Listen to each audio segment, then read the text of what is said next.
ശ്രീ ഗുരുഭ്യോ നമ. ഹരി ഓം. സംസ്കൃത ഭാഷാ സഹായിയുടെ 84ാമത്തെ ക്ലാസ്സിലേക്ക് എല്ലാവർക്കും സ്വാഗതം. കഴിഞ്ഞ ക്ലാസ്സിൽ സമാസം പഠിച്ചു, അതായത് തത്പുരുഷ സമാസം, കർമ്മധാരയൻ, നന്ദി സമാസം ഇത്രയും പഠിച്ചു കഴിഞ്ഞു അല്ലേ.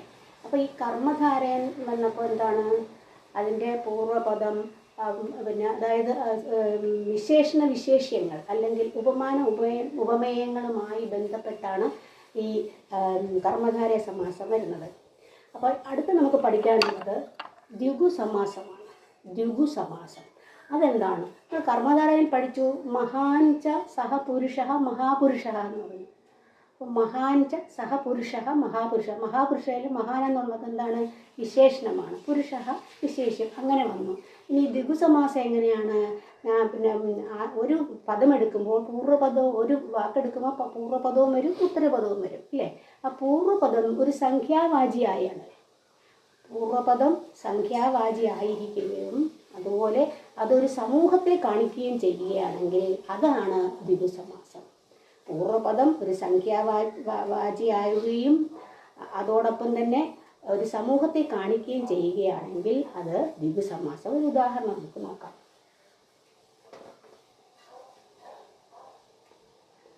ത്രിഭുവനം. ത്രിഭുവനം. ത്രിഭുവനം ഇതെങ്ങനെ വിഗ്രഹിച്ച് പറയാം? എങ്ങനെയാണ് വിഗ്രഹം? ഇത് സമസ്ത പദമാണ്. ത്രയാണാം ഭുവനാനാം സമാഹാരഃ ത്രിഭുവനം. ത്രയാണാം, ഇത് കേൾക്കുമ്പോൾ തന്നെ അറിയാം ഇത് ഷഷ്ടി ബഹുവചനമാണ്. ഭുവനാനാം അതും ഷഷ്ടി. ഭുവനാനാം സമാഹാരഃ കൂട്ടം. സമാഹാരം എന്ന് പറഞ്ഞാൽ മനസ്സിലായില്ല, കൂട്ടമാണ്. സമാഹാരഃ ത്രിഭുവനം. അവിടെ ത്രിഭുവനത്തിൽ ത്രി എന്നുള്ളത് എന്താണ്? ഒരു സംഖ്യയെ കാണിക്കുന്നു, അത് പൂർവ്വപദമാണ്. പിന്നെ ഭുവനം, ഭുവനം ലോകം. ത്രിഭുവനം 3 ലോകം എന്നുള്ള അർത്ഥത്തിലാണ്. ഇവിടെ ഏകവചനമാണ് വരുന്നത്, അതായത് ത്രിഭുവനം ഏകവചനമായിട്ടാണ് വരുന്നത്. അതുപോലെ അത് ഒരു നപുംസകലിംഗത്തിലല്ലേ വന്നിരിക്കുന്നത്, അതായത് ഏകവചനമാണ്, നപുംസകലിംഗമാണ്. ഇപ്പോൾ ത്രയാണാം ഭുവനാനാം 3 ലോകങ്ങളുടെ, അവിടെ ഷഷ്ടി സമാഹാരം, 3 ലോകങ്ങളുടെയും സമാഹാരമാണ് ത്രിഭുവനം. അപ്പം പൂർവ്വപദം ഒരു സംഖ്യാവാചിയായി വന്നു. ഇനി വേറൊന്ന് നോക്കിക്കോളൂ. അതുപോലെ ത്രിലോകി. ത്രിലോകി എന്ന് പറയുമ്പോൾ എന്താണ്? ത്രയാണാം ലോകാന സമാഹാര.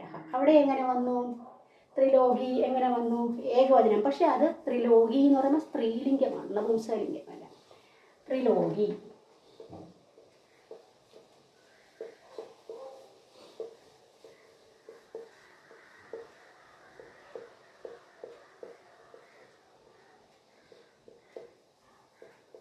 ത്രയാണാം ലോകാനാം സമാഹാരഃ. ത്രയാണാം ലോകാനാം സമാഹാരഃ ത്രിലോകി. ഇനി അതുപോലെ പഞ്ചപാത്രം. പഞ്ചാനാം പാത്രാണാം സമാഹാരഃ. പഞ്ചപാത്രം അത് നപുംസകലിംഗമാണ്. പഞ്ചാനാം പാത്രാണാം സമൂഹഃ. അതുപോലെ നവരാത്രം. നവാനാം രാത്രീണാം സമൂഹഃ. നവരാത്രം.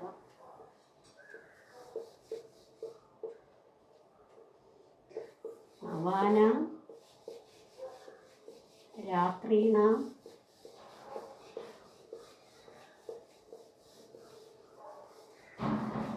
സമാഹാരഃ. നവാനാം രാത്രീണാം സമാഹാരമല്ല, സമൂഹഃ. സമൂഹഃ കൂട്ടം. രാത്രീണാം സമൂഹഃ. അതുപോലെ ദശാങ്കുലം. അങ്കുലം എന്താ? കരട്. ദശാനാം അങ്കുലീനാം സമൂഹഃ. അവിടെ സമൂഹം വന്നു. ദശാനാം അങ്കുലീനാം സമൂഹഃ. അതുപോലെ പഞ്ചവടി.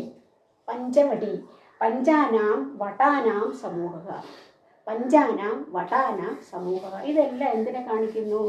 ഇവിടെ പൂർവ്വപദം സംഖ്യാവാചിയായിരിക്കുകയും അതോടൊപ്പം തന്നെ ഒരു സമൂഹത്തെ കാണിക്കുകയും ചെയ്യുന്നത് കൊണ്ട് ദ്വിഗുസമാസം. ഇനി ഇതിനൊരു എക്സെപ്ഷൻ ഉണ്ട്, അതെന്താണെന്ന് നോക്കാം. അതായത് സംഖ്യാശബ്ദം ഒരു സമൂഹത്തെ അല്ല കാണിക്കുന്നതെങ്കിൽ, ഒരു സംഖ്യാശബ്ദം ഒരു സമൂഹത്തെ അല്ല കാണിക്കുന്നതിൽ എന്താണ് അത് വരുന്നത് നോക്കുള്ള ഉദാഹരണം സപ്തർഷയ.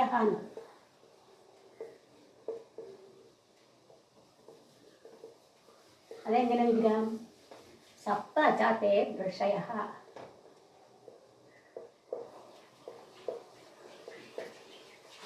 ഋഷയ,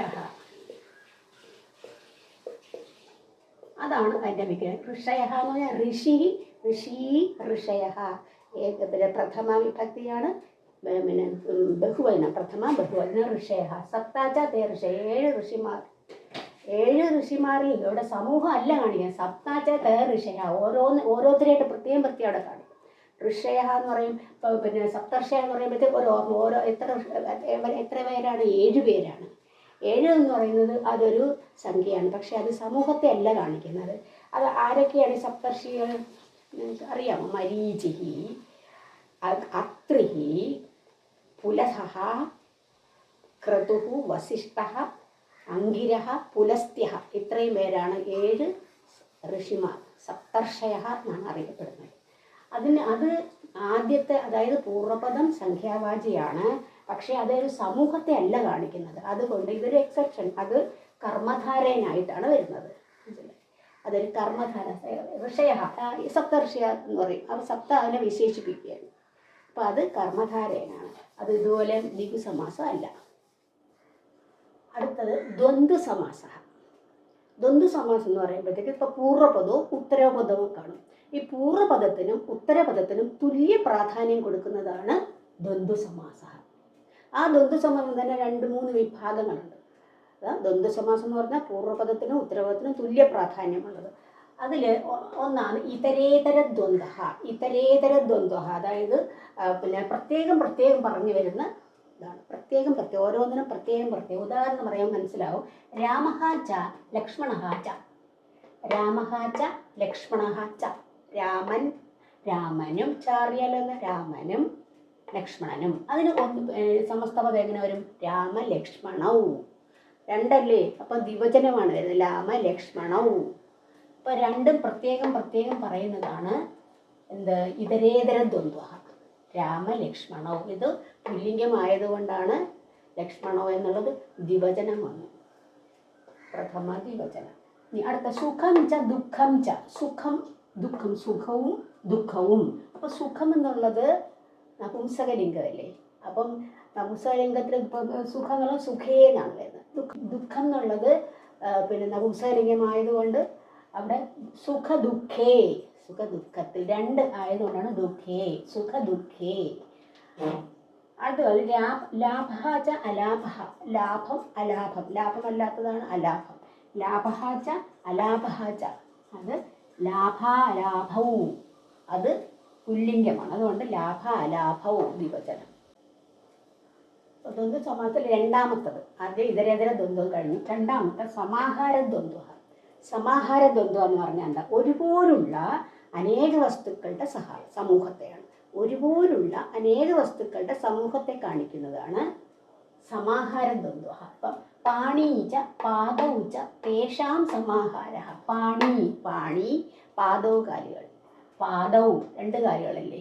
പാദൗച്ച തേഷാം സമാഹാര, അവയുടെ സമാഹാരം, അവയുടെ സമൂഹത്തെ കാണിക്കുന്നതാണ് പാണിപാദം. പാണീച്ച പാദൗച്ച തേഷാം സമാഹാര പാണിപാദം. ഇപ്പോൾ ഒരുപോലുള്ള പാണിയും പാദവും എല്ലാം നമ്മുടെ ഒരുപോലുള്ള വസ്തുക്കളല്ലേ, അതിൻ്റെ സമാഹാരത്തെ കാണിക്കുന്നതാണ്. അതുപോലെ ദുഗ്ധം ച ഘൃതം ച തേഷാം സമാഹാര. ദുഗ്ധം മിൽക്ക്, ഘൃതം നെയ്യ്. ദുഗ്ധം ച ഘൃതം ച, ദുഗ്ധവും ഘൃതവും, അതിൻ്റെ തേഷാം അവയുടെ സമാഹാര. തേഷാം ഷഷ്ടി ബഹുവചനമാണ്. തേഷാം സമാഹാര, അവയുടെ സമാഹാരമാണ് ദുഗ്ധഘൃതം.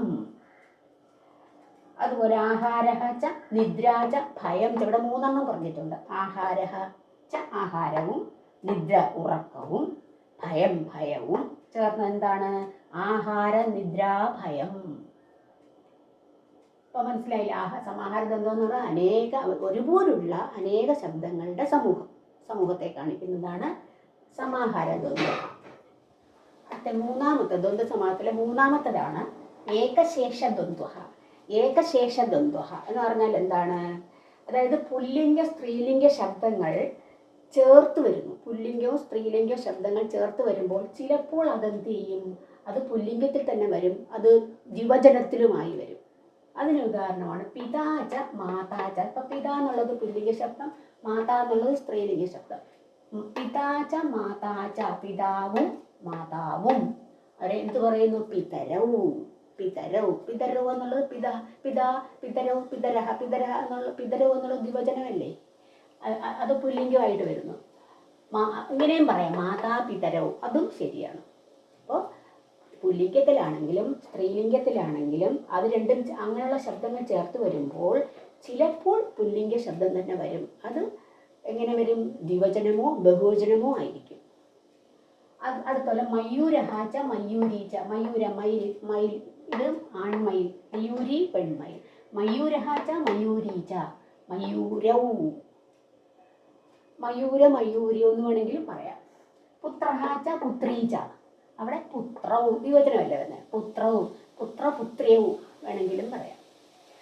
അടുത്ത ഇത് ഇത്രയാണ് ദ്വിവചനം വരുന്നത് എന്ന് പറഞ്ഞു. അടുത്ത വേറൊന്നും നോക്കിക്കോളൂ. അഹഹാച്ച രാത്രിഹീച്ച. അഹഹാച്ച രാത്രിഹീച്ച. എന്ന് പറഞ്ഞാൽ എന്താ? പകൽ, രാത്രി. അപ്പം പകലും രാത്രിയും എന്ത് പറയും? അഹോരാത്രം. അവിടെ ദ്വിവചനമല്ല വന്നിരിക്കുന്നത്, അഹോരാത്രം. എന്നാലും തുല്യ പ്രാധാന്യമാണ് രണ്ടിനും. സമാസത്തിൽ അതല്ലേ പ്രത്യേകത, തുല്യ പ്രാധാന്യമാണ്. പക്ഷെ ഇവിടെ എന്താണ്? പുല്ലിംഗ സ്ത്രീലിംഗ ശബ്ദങ്ങൾ പ്രത്യേകം വരുന്നു. ഇനി നക്തം ച ദിവാച. നക്തം എന്ന് പറയുമ്പോഴത്തേക്ക് പിന്നെ രാത്രി, ഇരുട്ട്. ദിവ പകൽ. അപ്പം രാത്രിയും പകലും തന്നെയാണ് ഇത്. ദിവ എന്നുള്ളത് സ്ത്രീലിംഗ ശബ്ദം, നക്തം എന്നുള്ളത് നപുംസകലിംഗം. നക്തം ദിവം. ജായാച പതിഹീച്ച. ജായ ഭാര്യ ഭർത്താവും. ജായാച പതിഹീച്ച. ജായ സ്ത്രീലിംഗം, പതി പുല്ലിംഗം. ദമ്പതി ഇങ്ങനെയാണ് വരുന്നത്. അപ്പോൾ ദ്വന്ദ്വസമാസത്തിൻ്റെ 3 വിഭാഗങ്ങളാണ് പഠിച്ചത്. ദ്വന്ദ്വസമാസത്തിലെ 3 വിഭാഗങ്ങൾ. ദ്വന്ദ്വസമാസം എന്ന് പറഞ്ഞാൽ പൂർവ്വപദത്തിനും ഉത്തരപദത്തിനും തുല്യ പ്രാധാന്യമുള്ളതാണ്. അപ്പോൾ ഇനിയുണ്ട് സമാസം കൂടുതൽ. അപ്പോൾ ഇന്നത്തെ ക്ലാസ് ഇവിടെ പൂർണ്ണമാവുകയാണ്. അടുത്ത ക്ലാസ്സിൽ കാണുന്നവരെ എല്ലാവർക്കും നന്ദി, നമസ്കാരം.